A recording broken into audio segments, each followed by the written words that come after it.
Assalamualaikum dan salam sejahtera. Perhimpunan Agong UMNO 2021 melabuhkan tirainya hari ini dengan mengisytiharkan semua parti lawan adalah musuh mereka.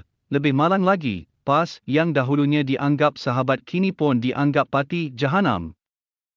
Berbeza dengan naratif tahun lalu semasa merancang menjatuhkan Kerajaan Perikatan Nasional, PN, bersama-sama dengan Datuk Seri Anwar Ibrahim, Presiden UMNO Datuk Seri Ahmad Zahid Hamidi sangat yakin partinya itu sudah kuat dan tidak lagi perlu pertolongan Presiden PKR tersebut.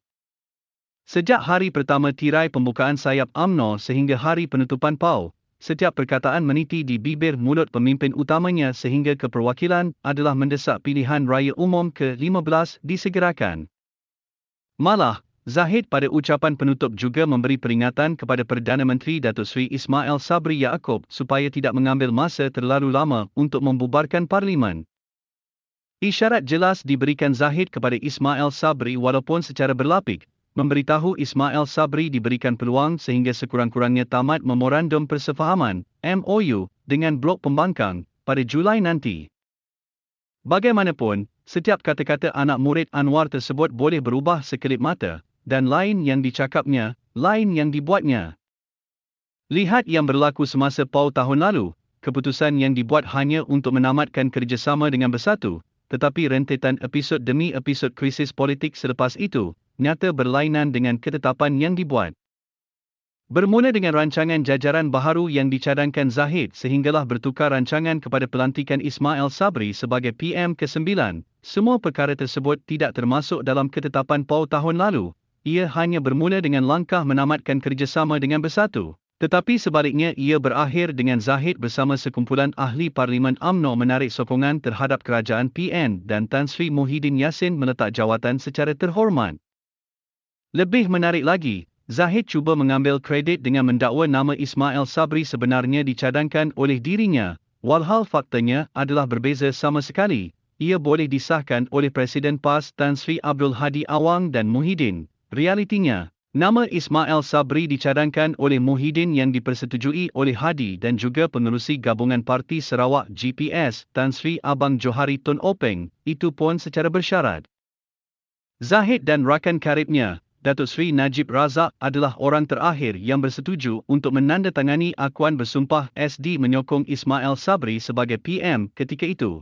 Ia bukan suatu yang pelik untuk mendengar cerita yang dimanipulasi Zahid, jadi tidak hairanlah jika Anwar yang dianggap cikgunya sendiri pun sanggup ditipu. Rakyat tidak lupa tentang surat sokongan yang dihantar Zahid dan Najib ke Istana Negara untuk menyokong Anwar sebagai PM. Tetapi alih-alih bertukar fikiran selepas Muhyiddin mencalonkan Ismail Sabri sebagai penggantinya. Jika Zahid begitu berlagak dengan sumpah laknatnya, mengapa sehingga hari ini sumpah berhubung surat menyokong Anwar mahupun klip audio perbualan tular masih tidak dilakukannya? Dengan kemenangan dua pilihan raya negeri, PRN, di Melaka dan Johor, Zahid sangat merasakan UMNO sebagai sebuah parti terkuat, walaupun peratusan pengundi yang keluar adalah rendah. Di samping rakyat masih takut untuk keluar mengundi akibat penularan COVID-19. Tidak salah untuk Zahid merasakan UMNO begitu kuat sehingga mahu Ismail Sabri membubarkan Parlimen segera, apatah lagi pembangkang kini sudah berpecah belah dan tidak bersatu padu, ia pastinya akan memberi untung kepada parti tersebut untuk kembali menjadi dominan seperti sebelum ini. Langkah memancing PAS untuk menjadi sahabat menerusi persefahaman muafakat nasional ketika parti itu lemah berhasil mengukuhkan kedudukan UMNO, tetapi apabila sudah kuat, maka PAS pun dicampaknya begitu sahaja.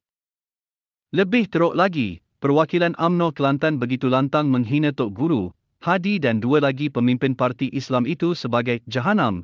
Ia seakan PAS tidak lagi berguna buat UMNO selepas kembali menikmati kemanisan kuasa semula. Segala pengorbanan dan jasa PAS dalam membantu UMNO yang tempang akhirnya dicampak begitu sahaja. Ia mengingatkan lagi kembali nasihat almarhum Mursyidul Amf PAS, Datuk Nik Abdul Aziz Nikmat sebelum ini yang tidak akan sama sekali bekerjasama dengan UMNO dan terbukti nasihat tersebut ada kebenarannya. Selepas PAS menghulurkan tangan memberi bantuan, kini UMNO membalasnya dengan racun dan lebih malang dihina pula dengan pelbagai kecaman. Zahid dan pemimpin UMNO menyifatkan PAS sebagai tidak jujur dalam menjalinkan hubungan dengan mereka, ia perkara sama yang dilakukan terhadap Muhyiddin dengan label parti pengkhianat atau parti katak. Walhal sebelum ini semasa menubuhkan kerajaan bersama boleh sahaja duduk berbincang bersama. Rakyat tidak lupa UMNO yang menarik sokongan terhadap kerajaan Muhyiddin pada ketika negara sedang berdepan ancaman COVID-19. Malah 2 PRN yang diadakan dengan kos belanja puluhan juta adalah demi memuaskan nafsu politik Zahid dan Najib semata-mata. Bukankah lebih baik wang tersebut digunakan untuk membantu rakyat yang sedang berdepan kesempitan hidup, tetapi tidak bagi Zahid dan Najib yang sudah tidak ada masa lagi memandangkan kes mahkamah semakin menghimpit mereka? Begitulah Zahid sebagai Presiden UMNO, maka di bawahnya pun mengikut sama dan sehinggakan rakyat tertipu dengan helah permainan politik mereka dalam UMNO yang tersepit dengan kes mahkamah. Realitinya, sejak awal lagi UMNO sudah merancang untuk memecahkan semua parti lawan mereka. Ia bermula dengan langkah menumbangkan kerajaan PH dan sehinggalah menumbangkan kerajaan PN. Bahkan UMNO bukan sahaja berjaya mewujudkan perpecahan dalam kalangan parti politik, mereka juga kini menjadi semakin kuat dengan sokongan pengundi tegar, yang totok mempercayai kata-kata manipulasi Zahid dan Najib. Bagaimanapun, pepatah Melayu ada menyebut, sepandai-pandai tupai melompat, jatuh ke tanah akhirnya.